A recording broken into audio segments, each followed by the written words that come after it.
American multinational corporation. We all know that Apple achieved widespread success with its iPod Touch and iPad products, which introduced innovations in mobile phones, portable music players, and personal computers, respectively. And for Apple, it is quite important to maintain this success and popularity.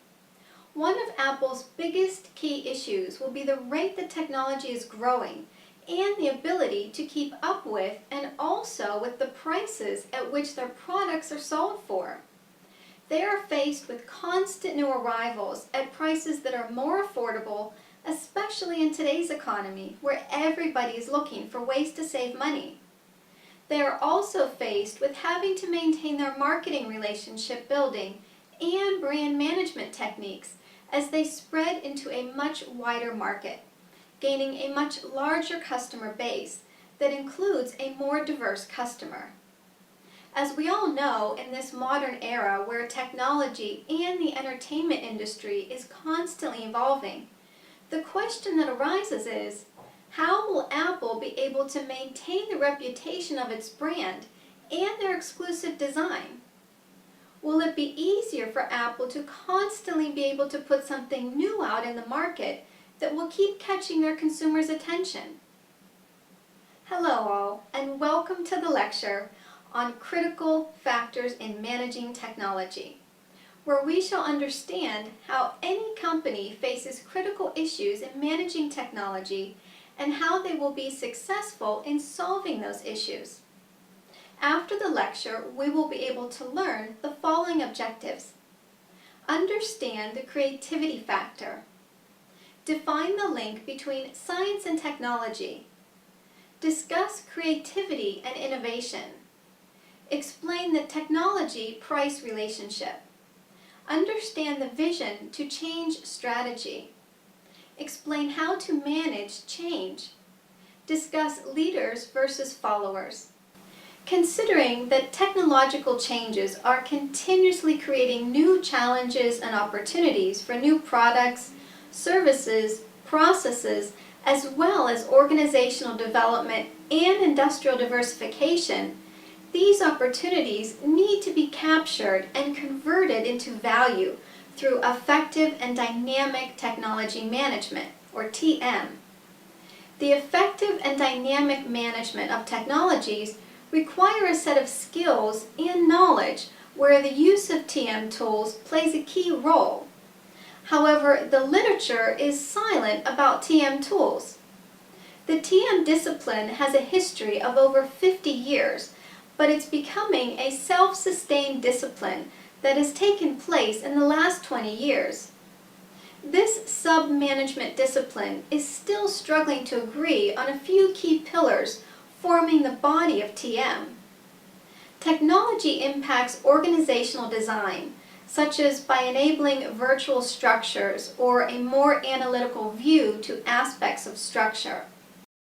You may also heard that despite the thousands of computer science students graduating from colleges and universities around the world, only a small number are actually employable at most organizations. Why is this, and what can we do to change it? One of the root causes of the shortage of employable graduates is simply because of the difference between what schools and colleges teach versus what students actually end up doing on the job. If you ask a computer science student what their jobs might be like when they graduate, they might tell you they're excited by the idea of programming new software, or maybe even fixing computer networks and hardware. But of course, what happens in most organizations is quite different from that. I think the way we teach computer science today needs a makeover. Today, things are taught in an unnecessarily complicated way, and the focus is very largely on computer programming. Whilst that is the very foundation, it takes a lot more to succeed in this profession. The goal of this series of videos is to convey through simple explanations the big picture of what really goes on in an organization, and that it takes a lot more than knowing how to program software to succeed and to move up in your career and to be successful in this profession. So let's do things a bit differently here. Let's break down the whole subject into small bits and study each area through simple explanations, and then put it all together so you can see the big picture. The format of these videos has been inspired by some wonderful work done by the Khan Academy, and I hope you get a few minutes to visit it. Let's start by looking at the types of things that computer programmers make. There are many, but broadly they can be categorized into three main buckets. Operating systems, the smallest bubble, employs the fewest number of people in the industry. Examples include things like Windows 7, Mac, which help run your computers and laptops, and software like Android that run your smartphones and tablets. Embedded software are things that run inside machines, such as cars, to control the engine. They help planes to fly and land safely and keep food cold in your refrigerator. User software is the largest bubble and represents things like websites, business applications, such as those used by your phone company to calculate your monthly phone bill, personal applications such as listening to music, typing documents, creating spreadsheets. Let's call this whole group applications. We will focus on this category of software as it is the one that employs the greatest number of people and also faces the highest number of challenges. So what do computer professionals actually do? We are now ready to take a quick peek into answering that question. They help create new applications or customize existing applications, and when they're ready, help users to use it. They enhance it to make it better, and after many months or years of using it, they help to replace or retire it. Let's discuss the concept of the creativity factor. In the beginning of the 21st century, invention, innovation, and creativity were the most important keywords that have been emphasized in the education and society-wide all over the world. Creativity was historically emphasized in several reports, including the Technology for All Americans, or TFAA project, the report of International Technology Education Association, or ITEA, and SCAN's report in the USA, Core Skill in England, and Key Competencies in Germany and Australia. Invention.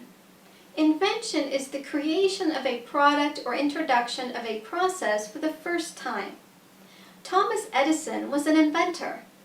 The list of best inventions changes from person to person. It can also vary accordingly to country and region. People tend to believe that their favorite or most used items are some of the best inventions ever made, and they might very well be. Even though everyone's list of the best invention varies, there are some items that generally appear on a large number of lists. These items are well used and they are considered among the best inventions ever created. Innovation. Innovation happens when someone improves on or makes a significant contribution to something that has already been invented. Steve Jobs was an innovator. Innovation implies the creation of something new. In this regard, innovation is often equated with invention. However, the two definitions of innovation and invention have been evolving. Steps toward innovation are: conduct an analysis of the market environment, customer wants and needs and competitors. Be open to new ideas and adaptive to change. Develop a strategic responsive plan which includes innovation as a key business process across the entire business. Leadership and innovation. Train and empower employees to think innovatively from the top down. Inspirational leadership and motivation is what drives innovation in business. Connect with customers and employees to generate ideas for improving processes, products, and services both internally and externally. Seek advice. Utilize available resources, business advisors, grants, and assistance to drive innovation in business. This may include seeking intellectual property or IP protection for commercialization of ideas. Before we jump into various how-to methods, I just want to take a minute, since it's a very abstract and used in different ways, the word innovation. I'm currently using them to mean that an innovation is something which has a problem which an idea solves, which gets implemented and its benefits, right? So it's an application of new ideas to solve problems resulting in benefits of users. So for example, when you frame a question saying, how do we provide clean drinking water at low cost? Then, an answer such as the Swatch product becomes an innovation. Similarly, a Tirupati temple might ask a question, how might we provide a better experience for the visitors? And to that, a response to that question, you have the token system which is being used. And I would say that is another type of innovation as well. Let's now talk about the link between science and technology. A logical or natural association between two or more things gives the relation between them. To find out the proper relation between science, technology, and society, one must have a clear idea about each of them. Curiosity of human minds developed a systematic way to establish the relation between different natural phenomena by making observations and experiments. The emergence of technology was made possible by the development of the rational faculty, the tool, and the creation of the machine. Science. Generally, science is a system of acquiring knowledge based on proper methods in order to organize a body of knowledge gained through research. Technology. The practical application of knowledge, especially in a particular area. It refers to tools and machines that may be used to solve real-world problems. Society. A society or a human society is a group of people related to each other through persistent relations. Relationship. Infrastructures in the society have developed with the help of science and technology. The invention of the telephone and radio services has expanded human communication. Society cannot exist without the industry that one has today. Types of innovation. Innovation is often in the eye of the beholder. What may be new and radical for one person may be old news for another. The 4 Ps model provides a powerful tool for such analysis.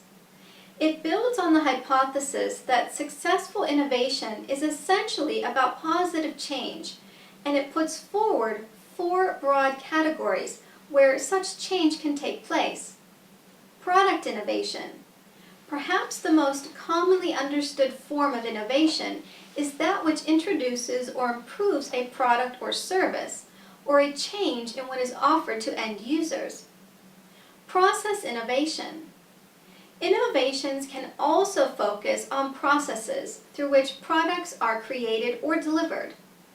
Because so many of the products used in relief settings are initially developed for non-relief contexts, a natural focus for humanitarian innovation is to consider how an existing product might be used in resource-poor or rapidly changing settings. Position innovation. The third focus of innovation involves repositioning the perception of an established product or process in a specific context. Position-based innovations refer to changes in how a specific product or process is perceived symbolically and how it is used. Paradigm innovation.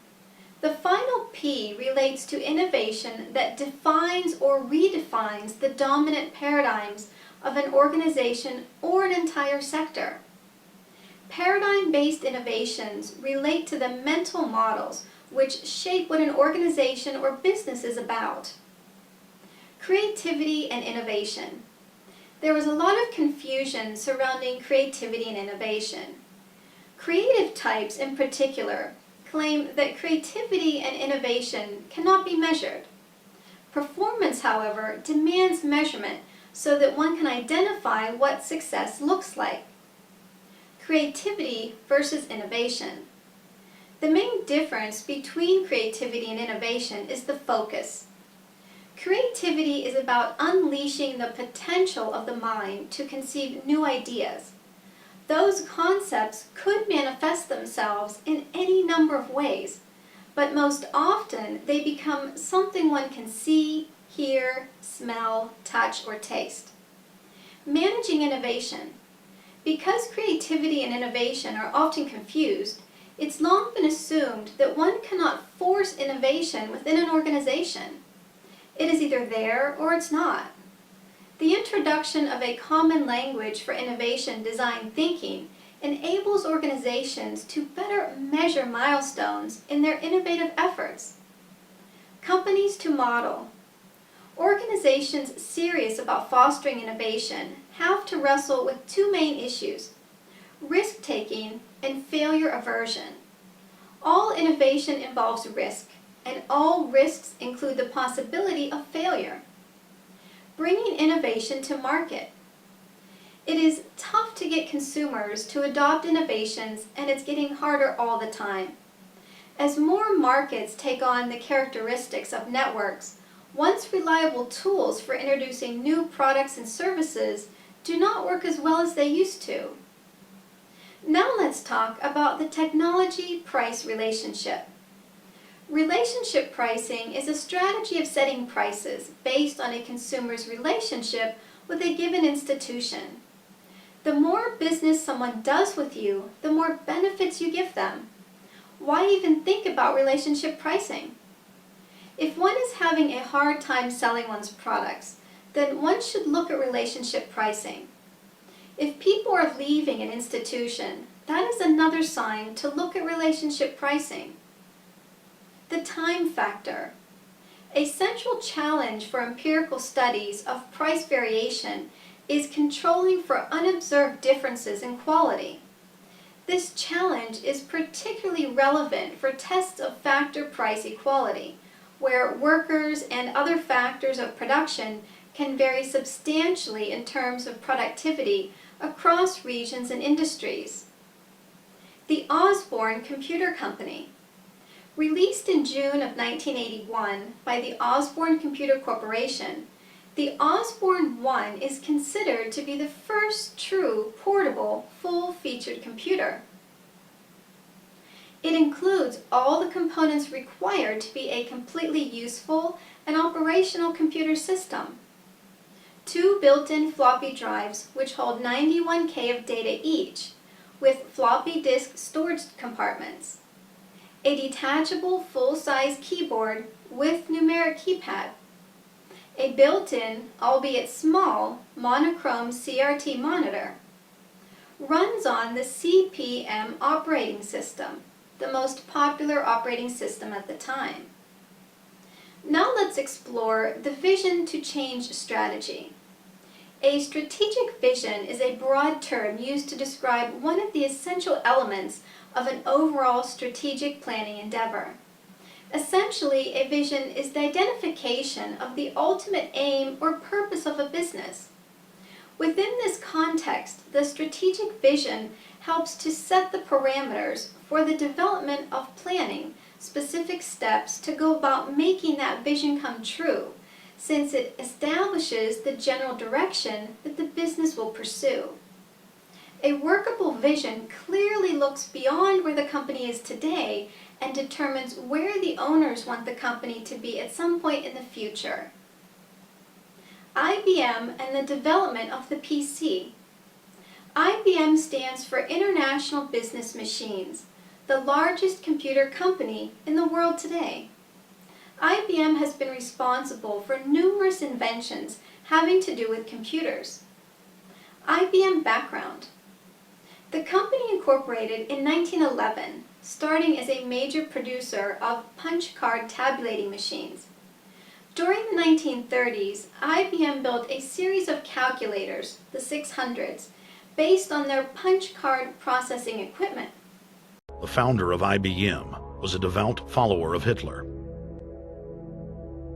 Thomas J. Watson had supplied his punch card computers and IBM technicians to the Nazis for use in the death camps. Tattoos on camp victims were IBM human identification numbers, which fed into the computers.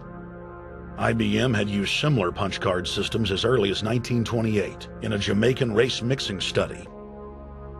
The first real computers were literally invented by a eugenicist for eugenics.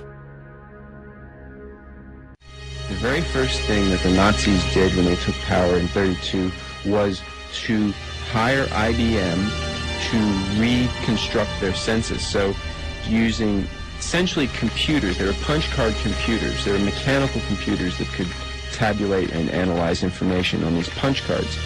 And what the Nazis did was they created a very, very detailed census so that they could cross-reference their population for all sorts of variables.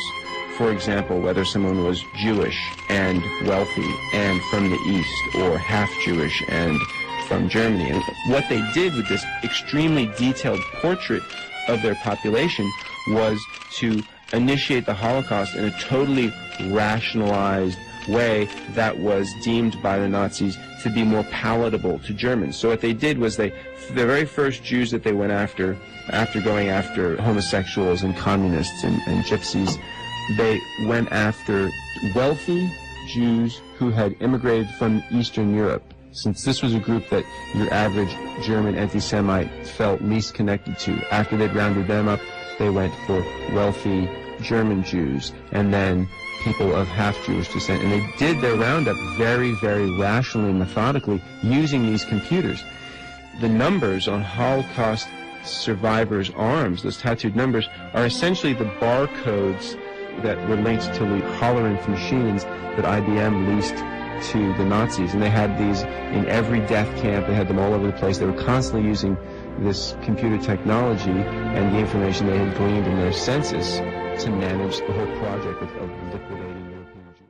The IBM 701 General Purpose Computers. The year 1953 saw the development of IBM's 701 EDPM, which, according to IBM, was the first commercially successful general-purpose computer. Microsoft and the Internet. In the beginning, Microsoft was just one computer tucked under a table at the end of a long hallway. It was designed to test Microsoft's first 32-bit Windows implementation of TCP/IP, the software plumbing in Windows that enables Internet communications. Now let's discuss how to manage change. The major advances in technology that have emerged over the last several decades have had an impact on virtually every aspect of modern life, and the hospitality industry has also been affected by these changes. While keyboards and microchips are probably among the last thing that guests want to think about as they dip into a lounge in a penthouse suite, hospitality industry insiders know that modern technology plays a big part in keeping things on track behind the scenes. From the back-of-the-house order management systems that help chefs keep their plates straight, to the reservation systems that ensure that a soft bed will be waiting for a weary traveler at the end of a long day on the road. Some strategies to help one and one's team survive and even thrive in the process. Provide as much advanced warning as possible. Recruit a group of staff facilitators. Begin system training in a low-pressure environment. Have a plan B and maybe even a plan C. Productivity, effectiveness, and competitiveness. The shortcoming of the traditional understanding of productivity is that it overlooks the nature of competitiveness. Traditional paradigm of productivity. Productivity is a hot topic in Western markets like Australia.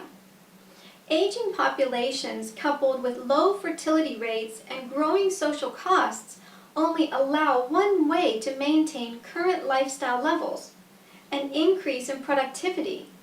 Paradigm shift to competitive productivity. In Western organizations, an increasing number of work hours are spent in time-consuming meetings, committee work, and advisory boards, which do not always result in productive outcomes. Leaders versus followers. It's hard to distinguish the leaders from the followers these days. So many leaders are playing it safe, holding themselves, their teams, and their organizations back because they choose to follow instead of lead. Leadership is about taking risks, seeing opportunities that others do not see, unleashing the passion, being entrepreneurial, working with a generous purpose, and strengthening the promise of a better workplace culture. Now in the end, let us summarize what we have learned in this lecture. Technology has also impacted supply chain management, which is the management of a network of interconnected businesses involved in the provision of product and service packages required by the end customers in a supply chain. Technological creativity cannot be divided strictly, but one can easily find from human history that one certainly has technological creativity based on technological thinking and technological activity, which directly have brought so many kinds of revolutions in human history. Innovation happens when someone improves on or makes a significant contribution to something that has already been invented. Steve Jobs was an innovator. The process of translating an idea or invention into a good or service that creates value or for which customers will pay. Science discovers fundamental information about how the universe works. Technology is the practical application of that information or knowledge.